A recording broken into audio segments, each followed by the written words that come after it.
grenades if they need to. We had smokes on the bottom of the pouches. We've got the utility pockets, which is it's a Mark 46-48 pouch, so it'll hold 5.56 or 7.62 belted ammo in those pouches. We put an adapter on there so it'll hold the 200 round saw boxes. The Velcro wouldn't touch, but we had a quick fit adapter where we could fast text that in. If you're not using that shit, we can strip those buckles off and just rip Velcro. They had pass-throughs through the top like our spent mag pouches have, and that's where they're, just using. If you're not using it for belt ammo, you can use it for whatever. You can pass your hand through there. Behind there is a deal. It's a slot pocket, and we had Velcro in there, and we could raise the Velcro limiter strap. So nowadays you can put like a little embedder radio, a little family channel radio. We can strip all that shit out and run an embedder with a booster and a battery pack on there, or we can put our pull-out med trays will fit in there. But back then they were taking Kydex holsters, mostly Blade Tech holsters at the time, still running 226s. Wrap hook Velcro, adhesive Velcro around there. We could put it down inside because the whole slot's Velcro lined, and we can mate that in there. Had 3 grommets, so we can run a bungee retention like our mag pouches have, and we can run it canted or to this, where they can put it wherever they want it at, really. So he's got a gun on the rig, he's got a radio on the rig, he's got all the ammo, he's got 6 up here. We made them so the whole AK as a byproduct. They'll fit 5.56 mags also.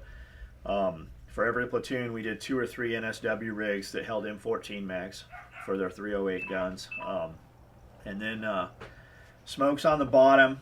On the actual NSW rigs, on the back of the box had 2 frags on there also. The ones that we sell to the civilians and we make to this day don't. They now all have PALs, so if you need grenades, you can add grenades to them. The boxes were all PALsed out. The boxes have Kydex in the face, so we can put pistol mags on there and still hold shape to the boxes. The box is semi-rigid. And then on the front, you just had PALs. So we made the NSW admin panel so that at the time, they were using Garmin 76 GPSs. Put a piece of Velcro on the back. This folded forward. There's a Kydex board inside, so it held its shape. So they had their GPS there. They had a light. They had a clear window that was in there. They had a clear window for their charts, and the ones we made for the actual platoons folded up so they could have maps. They could write on with China markers on the plastic and not mark up the maps. They could move them as they needed to.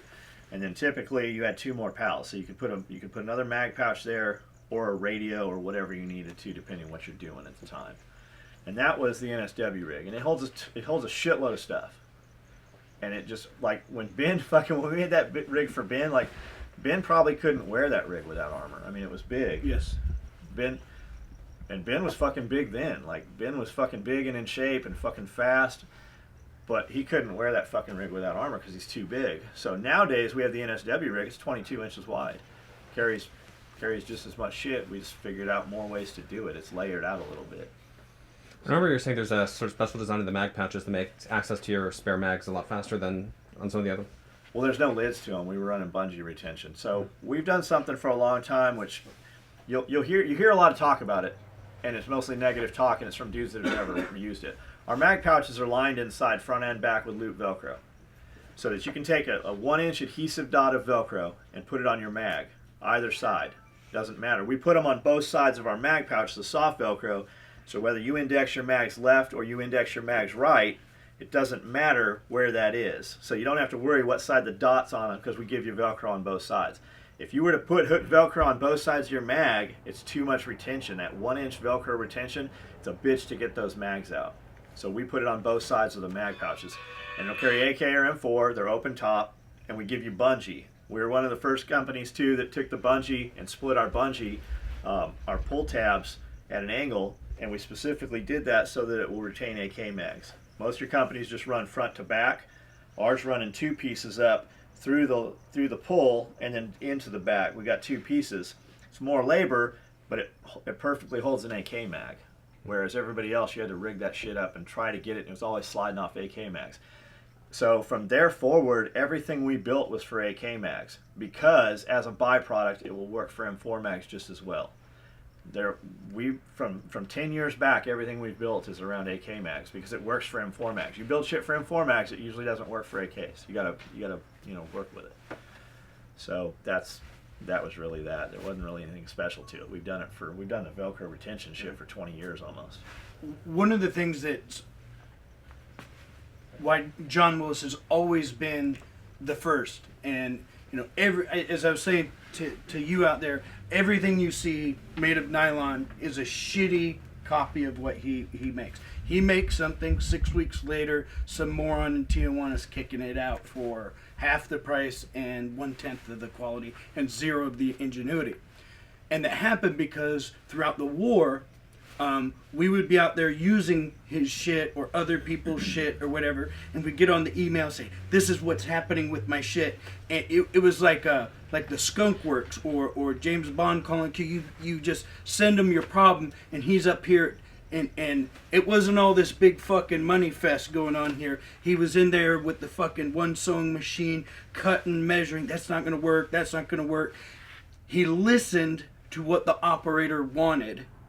He didn't give him something, say this is what you need, which fails every time. But in every industry, it's what actually happens to us. And that's why, the quality of the workmanship, the ingenuity behind it, and your charming disposition, that's why it was so fucking awesome and continues to be. And everything else is just not relevant. It's just not relevant. I don't fucking deal with it at all. There are companies out there doing cool shit. There's companies out there that have high quality. You go back 20 years ago though, and there weren't all those companies out there. You know, we were just starting. You had Eagle. You had Blackhawk copying what Eagle did. You had London Bridge on the East Coast, which is pretty much just a cut and sew shop for Dev Group. Yep. You can buy London Bridge shit. You'll pay 3 times what Dev Group pays for it. Like, they will sell it to you, but you will buy a product on par with another company. You'll pay 3 times as much for it. You fast forward now, ATK owns, fucking everybody. I don't believe they don't own London Bridge, but like, they own Blackhawk, they own Eagle, they own all the armor companies. It's all under the same roof. So it was nothing to get a satellite, a SATCOM phone call from one of these guys. And back then there were no photos. We still do that today. We still get that shit, but we actually get photos. We get photos from dudes in the middle of fucking nowhere, or we'll get video messaging, and you'll just hear fucking gunfire going off and shit in the distance. So I mean, we're still doing the same thing we're doing. We're just doing it on a smaller scale. We do it with a more finite and just higher echelon of people that we're operating with. The attitude and shit, we're fast to tell a dude to fuck off. If you're telling me you're deploying or whatever, we'll reply politely with, hey, send me, email me the same thing from an appropriate email address. It should say .socom or .mil.socom. It should say something like that behind it. If you got, and then we'll look at your shit too. That's another one that guys are famous for. Hey, I've got missions coming up in 2 weeks. No, motherfucker, you don't. You don't. And especially you ordered, a cash print micro rig, or it's got fucking toxic green thread in it. Like, okay, you got missions coming up. Email me from a .socom address or whatever it is. We'll bend over fucking backwards. I'll have my fucking crew in here on Saturday and Sunday, and we'll stay here till midnight till your shit's done. We do it all the time. You can ask fucking any of the employees. They work all day Saturday. It's nothing to have ladies in here sewing on Sunday. It's nothing to be in here myself doing it. Colin works till fucking midnight all the fucking time. So does Lance. To get those people their shit. But if you bullshit us, we'll make an example of you. I mean, we have a lot of fun with it. So, but we still do the real shit. Platoons still cut orders and send 2 dudes out here with a piece of equipment they need pouches for. We stand right here at these tables on the weekend and build that shit.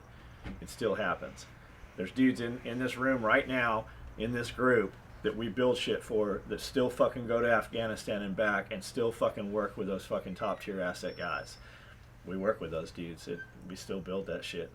So when a guy, I'll test this for you, we kind of just laugh about it. I mean, when you're working with the best, how is some fucking dude who, just showed up going to test anything for you?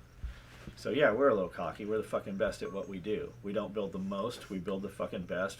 We get paid appropriate for it. And we just have fun. I don't ever get up in the morning and go, fuck, I got to go to work. Like, I love what I do. My family's around me. My friends are around me. We're growing the business, not... Like, just because the business gets bigger, we don't make more money necessarily. I'm growing the business so that I can employ more people that I've done business with over the last 20 years. Lance Manning. I knew him back from fucking battalion reconnaissance when he fucking was putting kids through, RIP and shit. And he works here now. Fucking, we hired that dude. Eli Miller. Eli's coming to work here full time. I do. Running our medical program and our medical design stuff. Like, all of our med shit came from, him plugging holes and seeing friends blowing up in fucking Iraq for... 4 deployments. We hired that dude. because I want him fucking near me. I care about what he's doing. That's why we're growing the business right now. That's why we're fucking, getting bigger and doing bigger things, so that I can provide jobs for those dudes. I mean, that's one thing I've noticed about both you and James. It seems like there's a very strong focus on developing the community, and almost to the point where that's on par, if not more so, than the actual business interests. A lot of it is, man, if you don't like James, it's because you don't know James. Everything you hear, anytime you see some dude talking shit about James and you point blank him, have you ever met him? You ever looked him in the eyes? Fucking 99% of them haven't. The other fucking 1% is because he hurt their ego somehow. And maybe he just fucking was a dick to him, whatever it is. But I mean, you've seen as well as I've seen James put a trailer on the back of a truck and drive 3 states over to pick up a student whose car broke down. He already had his money. It's non-refundable. He gained nothing by doing that financially. He does it all the time. He's at Toys for Tots at this moment, packing boxes. So, like that's a fucking normal thing. Like the cool guy shit you see James do. There's fucking half of his life is fucking not as cool shit, doing shit for other people, and getting nothing for it. James does way more shit for other people than I do. I should be doing more. Man, he makes me feel like I fucking fell short. But James does a lot of shit for a lot of people. I mean, you guys are all here right now. Yeah, they're literally Barbie dolls on the gear shop walls when you walk in. Yeah, James ain't playing with us. Yeah, that's true. How did you and James meet? James was working with a dude named Brad Nelson. oh fuck. We were at SHOT Show, our first SHOT Show. We walked in just fucking wide-eyed, had no idea what to expect. First show we'd ever went to where we actually had a paid booth. Normally we walked in, snuck in the side, and stole a booth from somebody or moved somebody's shit and hoped they didn't say anything. And James comes walking in, Brad Nelson comes walking in, a couple other dudes. Brad Nelson's like, "Hey, I'm Brad Nelson. I'm your biggest dealer." And he was, like, we'd never met him. And they hand me a light fighter hat. And Jared Johnson, who's a sniper from Stay 1-1 platoon. And he's like, "These guys, he's not such a light fighter." He was talking about Brad Nelson. He's 400 pounds. So I talked to James a lot. Like James, back around between 2000 and 2003 and 4 and 5, we were moving literally millions of dollars of product through Light Fighter because James believed in the product. James would work those contracts. He would bid us out on shit. 60th RQS Rescue Squadron and the guys that fly around all the special operations, they're capable Blackhawk, platoons and stuff. And man, he pushed the shit out of our stuff. He got us in a lot of doors doing business with dudes we'd never even dreamed of doing business with. And it was just James believed we had the best product, and James sold our product. They got 30% of it.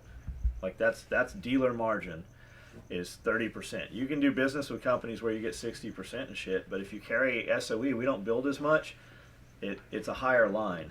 It's and they weren't making a shitload of money off our stuff, but they were selling the fuck out of it when they could have been selling other shit because they wanted those guys to have the best product. And that's where I met James. So when James started Tactical Response, he came on as a dealer, and they were a dealer for 3 years, and then we ended up moving here, and we actually set up manufacturing here, and we didn't take any individual orders. We pushed all of our individual orders through Tactical Response, which was right over there in that other building, and we've just been doing business since then. The Versace of Velcro. Yeah, that's Versace. you're the one that came up with that. Yeah. So what would a customer have to do to be able to give you useful feedback about product improvement? I mean, you were talking earlier about people who... Send me an email. I mean, we would laugh at you, but I mean, if it was Ben, no, I'm just fucking... He'd laugh at you. I wouldn't. I'd look you in the eyes and just shake my head. No, just fucking email us. I mean, some stuff... 90% of the shit somebody wants, if it's custom, I got this custom thing. We've already built it. Like, I've got it sitting in one of 100 bags here. We built it, and it just didn't go anywhere, or we built it, and there was no market for it. For instance, the Costa Subload. That HSGI built, the Costa Subload. When they attached, his name to it, they sold the shit out of them, couldn't manufacture them, couldn't build them. In 2000, we built a 3x6 Subload. Somebody's wearing... Herman was wearing one. Jacob Herman had one on, a 3x6 Subload with a Christian Green Force tactical holster on it. We built that rig back when Powell's webbing first came out. When we first started putting Powell's webbing and Molly gear on shit, we built a 3x6 subload. We built them for some Force Recon dudes. We did maybe 20 of them. We put them on the website. It was a hassle because once a month some dude would build them, but never enough to build hundreds of them. There was no market for it. Fast forward to a couple of years ago when they do the coaster rig and nobody can fucking produce them. They're having problems left and right. The website's crashing. Fucking everything's going on. We had one sitting in a bag. We pulled it out, fucking built it. Built a few of them. I built 100 of them. We sold them out the first day. It took us 2 days to ship them back then. So the market just isn't right for a lot of shit at the right time. Chances are we've been around a long time. Chances are we've done it. Or, you know, we are in the industry enough to know that there's just not enough. If a dude's asking for something that nobody makes, every now and then there's that one thing that, you know, maybe needs to be made that's not made. But usually if a dude's asking for something that we don't make and nobody else makes, there's a fucking reason that they don't make it. Because there's not a market for it. He thinks that, you know, but it depends where he's coming from. Everybody thinks they got a brilliant. Everybody thinks idea. that, and I've seen some stupid fucking shit come out of the SEAL platoons. Fucking magnetic weapons catches and all kinds of crazy shit. There's a, you know, keep it simple. There's a lot to that. And I mean, you get a good one sometimes and you get a fucking crazy one, and then there's a bunch of shit in the middle. You accept Bitcoin payment on your website for orders? I don't. And Would we you can't. ever? We can. It's just simply because we use Shopify. Oh, okay. So They I don't can do it. literally click a button and they will convert, but I get paid in cash or in You dollars. still get USD. Yeah, you could use Bitcoin. The buyer's using Bitcoin. Correct. It would switch over. Yes, we can. It might be worth doing. There's like a lot of people that are super into We it. probably will. Like I listen to TSP Survival Podcast. We were one of the first sponsors of Jack Spear Co. We put a lot of time into him in the beginning. We gave him a shitload of product to give away for listener appreciation and boost to him. I know he talks about Bitcoin quite a bit. I listen to the show. I'm a little bit familiar with Bitcoin. Yeah, we can do it with a click of a button. Let's set the price point for the yarmulke. Mookie wore yarmulke. Let's set the price point. What? 500. No, we can't. No, Yeah. we can auction some off and see what they do. What do you think? $75. We can do the first. If they're selling multi-cam ties, we can sell. Yeah, Okay. we'll say 75. Mookie bucks wore for yarmulke. the first runs. $75. And the 8th order, we take your money and go eat sushi, and we'll send you pictures. Deal? For real. We'll even send you a piece of the sushi. I mean, anything else? Anyone? So you're talking about the NSW and the Mookie light rig. I mean,